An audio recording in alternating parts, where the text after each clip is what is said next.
22 बार इन्होंने आईएमएफ को झूठ बोला और चूना लगाया। इन्होंने चीनियों को धोखा दिया, उनके ये 24 अरब डॉलर खा गए सीपैक के। इन्होंने सऊदी अरब को नहीं छोड़ा। इस दफे इंडियंस ही आकर कहेंगे कि भाई बेफिक्र रहे, हम कोई पानी नहीं छोड़ रहे हैं आपकी तरफ, क्योंकि उन्होंने अपस्ट्रीम अपने इतने डैम्स बना लिए हैं।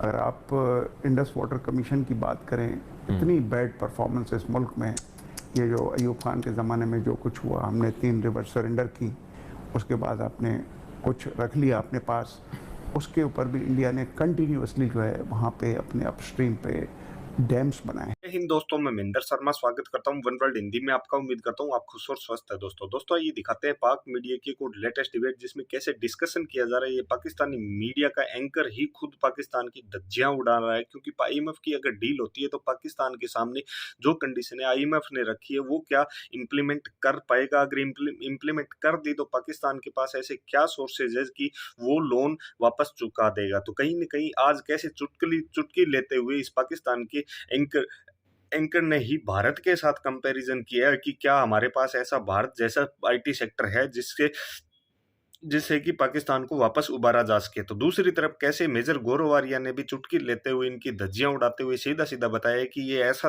मुल्क है, ऐसा देश है कि पाकिस्तान सी पैक के नाम पे 24 बिलियन डॉलर चाइना से लेके खा गया है। तो इसी प्रकार की चर्चा इस डिबेट में, और साथ में भारत में बने बांधों के बारे में भी डिस्कशन किया गया है। तो दोस्तों देखिए डिबेट और कमेंट में अपनी प्रतिक्रिया जरूर दें।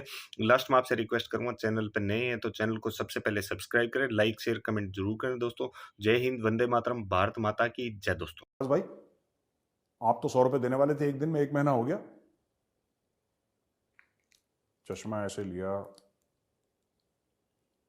भाई साहब आप कौन है? अरे आप कौन है मतलब? मैं मेजर गौरव आर्या, आपने मुझसे पैसे लिए थे? मुझे याद तो नहीं है यार, मुझे ऐसा याद तो नहीं पड़ता कि मैंने आपसे पैसे लिए। चलिए मैं थोड़ा सा बिजी हूं, मैं बाद में बात करूं। ये काम इन्होंने आईएमएफ के साथ करा है और 22 बार करा है। 22 बार इन्होंने आईएमएफ को झूठ बोला और चूना लगाया। इन्होंने चीनियों को धोखा दिया, उनके ये 24 अरब डॉलर खा गए सीपैक के। इन्होंने सऊदी अरब को नहीं छोड़ा, इन्होंने यूएई को नहीं छोड़ा। मैं बार बार क्या कहता हूं कि यार डायन भी ना 3 घर छोड़ती है। पाकिस्तान तो डायन से भी बुरा है, तो उसने किसी को नहीं छोड़ा। वो ठग्गू के लड्डू है ना कानपुर पे, ऐसा कोई सगा नहीं जिसको ठगा नहीं। और that is for Pakistan. Shahbaz Sharif क्या बोल रहा है? यही तो बोल रहा है, कह रहा है कि हम पे विश्वास नहीं करते, हम पे भरोसा नहीं करते। कह रहे तुम लोग झूठ बोलते हो यार, वादा खिलाफी करते हो। अब आईएमएफ ने बोला है कि भाई सबसे पहले तुम पूरा काम करोगे, तुम्हारी कमर टूट जाए, तुम्हारा सर फट जाए, हमें कोई लेना देना नहीं। सबसे पहले तुम सारी चीजें करोगे, उसके बारे में बात करेंगे। वो चले गए वहां पे, गोरे चले गए वहां से। अब उन्होंने बोला कि जो भी बात होगी वीडियो कॉन्फ्रेंसिंग में होगी। अब तुम पहले करो और फिर हम आके चेक करेंगे तुमने करा कि नहीं करा, और फिर हम सोचेंगे कि तुम लोन देना है कि नहीं। अब ये पाकिस्तान फंस गया बुरी तरीके से। The foundation of your economy does not exist. ये मुकालमा हो रहा है। मैंने कहा हाउ कम? कहने लगे भाई you always keep screaming and saying that you have a lot of agriculture in your country. आपके मुल्क के अंदर एग्रीकल्चर बेस के लिए इरिगेशन चाहिए। इरिगेशन तो आपके पास है नहीं, पानी तो नहीं है आपके पास। मैं खामोश हो गया। मैंने कहा भाई 10-10 रुपए लेके हमसे डैम तो बनाने की कोशिश की थी। तो कहने लगे all your efforts are half-hearted efforts, slip-shod arrangements। मैं चुप हो गया। कहने लगे देखो भाई एग्रीकल्चर के लिए you require water. You have five dry rivers and you are trying to claim that you have agriculture in your country. मैं फिर खामोश। उन्होंने कहा agriculture only takes place in your country around the rivers and the tributaries. जबकि आपके पास इतना elaborate canal system है जो कि अंग्रेज बना के गया। But unfortunately you have shrunk and you have no further capacity, और आपकी पर हेक्टर जो प्रोडक्शन है वो बहुत कम है। मैं फिर चुप।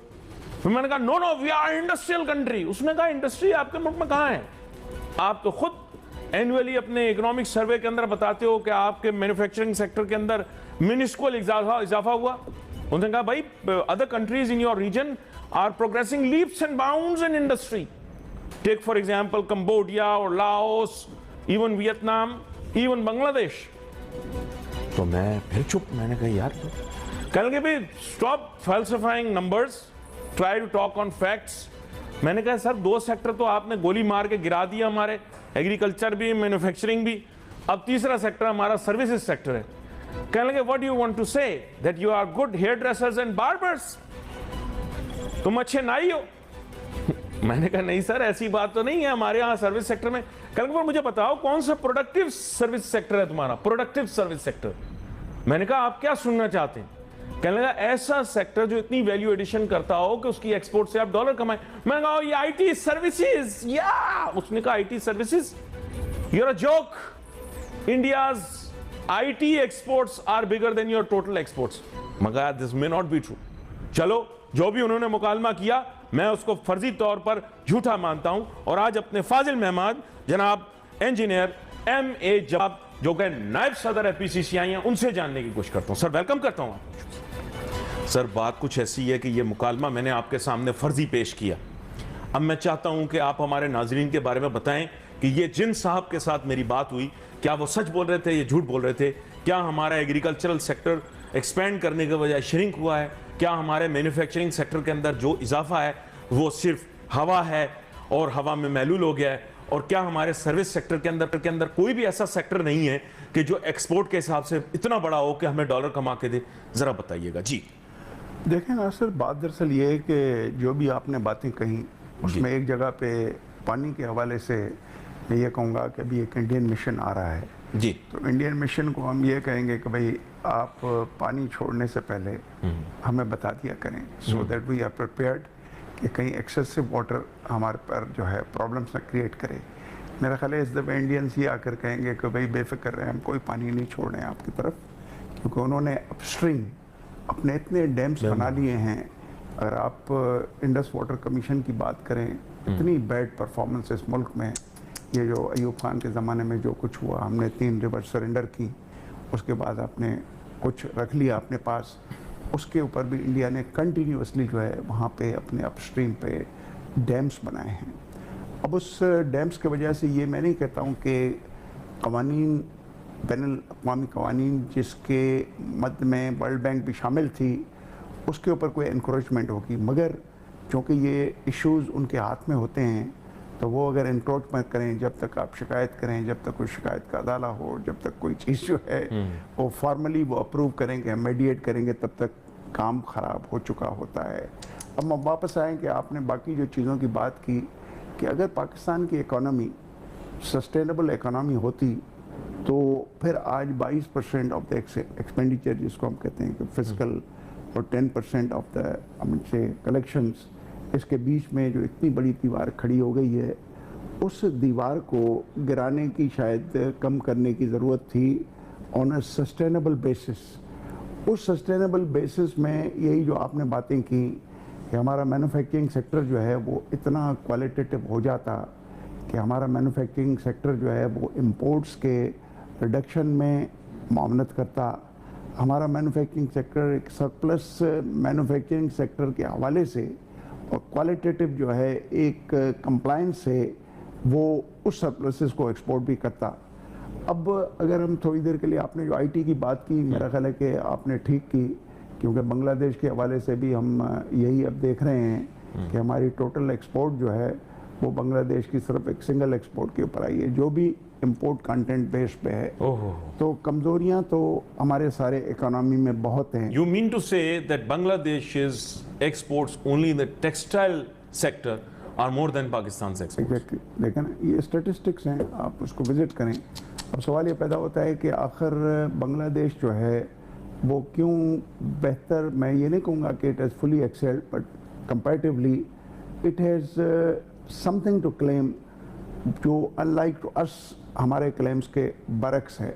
दे हैव पॉजिटिव क्लेम्स। अब हम वापस आ जाएं कि इस सारे 22% और 10% के बीच में आखिर और FDI, मुझे याद है कि हसन इकबाल के साथ, अब आपने जो बातें की, एक और बात भी ऐड करें कि हसन इकबाल के यहाँ मीटिंग थी, आई वाज देयर, तो उसने कहा कि भाई म्यांमार हमसे ज़्यादा FDI अट्रैक्ट कर रहा है। Myanmar, why Pakistan is not attracting the FDI? तो उसके लिए उन्होंने मेरे सामने चेयरमैन FBR और BOI के चेयरमैन के लिए एक इंस्ट्रक्शन इशू की कि 15 दिन के अंदर मुझे वो लवाजमात बताएं जिसकी वजह से हमारी FDI जो है वो म्यांमार से भी नीचे खड़ी है। आज उस 15 दिन को खैर कई महीने हो गए। पाकिस्तान में तो आपको पता है इवन एक आपका ब्रेक डाउन हो गया, उसकी रिपोर्टिंग के हवाले से हर 15 दिन में हम सोचते हैं कमेटी बन गई है, वो रिपोर्ट करेगी, बताएगी। तो ये एक सिलसिला नॉर्मल है। Inefficiency is normal. इनएफिशिएंसी देखें, महातिर मोहम्मद के लिए कहा जाता है, ये भी अखबार के हवाले से हमने ये चीज़ें पढ़ी कि इमरान खान ने जब कहा कि भाई मेरे पास सबसे बड़े जो मसाइल हैं उनमें सबसे बड़ा मसला जो है कि मैं इस मुल्क को तरक्की याफ्ता बनाने की राह में रुकावट देता हूँ, वो है करप्शन। महातिर मोहम्मद ने कहा था कि नहीं, करप्शन मेरे पास भी है मगर यहाँ पे इनकम्पिटेंसी है। यहाँ पे जो है आपकी level of competency to take you and guide you towards becoming. Dar साहब बार बार कहते हैं, आपको याद है कि मैं इतने नंबर ऑफ इकोनॉमी पे ले जाता, ऐसा नहीं होता, हम फिर वहीं पे खड़े हुए हैं 47, 45, 46 उन्हीं पे खड़े हुए हैं।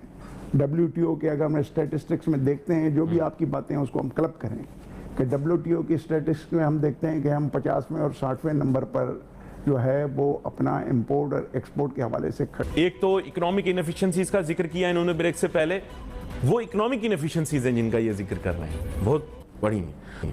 दूसरा ये कि हमारे यहाँ इकोनॉमिक साइकिल काफी गुजरे हैं, मतलब by virtue of time. See the world exist in 3 dimensions, 4th dimension is time. Issue ये कि हमारे लोगों को टाइम मिला बहुत दफा, और बहुत दफा रिलीफ भी मिला, IMF से भी मिला, वर्ल्ड बैंक से भी मिला, वेवर भी मिले, आसानियां भी मिली, वह हम तरक्की करना नहीं चाह रहे थे। तरक्की हम करना नहीं चाह रहे थे, हम तरक्की के खिलाफ हैं, हम तरक्की पसंद सोच के खिलाफ हैं। बात यह है इंजीनियर M.A. जब्बार साहब, अपॉर्चुनिटी हमें मिली है, ऐसी बात नहीं। आप भी जैसे कह रहे थे कि देयर वाज ए टाइम, और टाइम फ्रेम में ही बंदे को काम करना होता है। उस टाइम फ्रेम में हमारे ऊपर बड़ा हौला हाथ जैसे कहते हैं ना रखा हुआ था, जो मर्जी हम चाहें करें। ये मुशर्रफ साहब तो खैर दुनिया से चले गए, उनके दौर में से लेकर उसके बाद भी काफ़ी हमें रिलीफ मिली। सर हम ठीक करना नहीं चाहते, आप एग्री करते हैं या नहीं करते?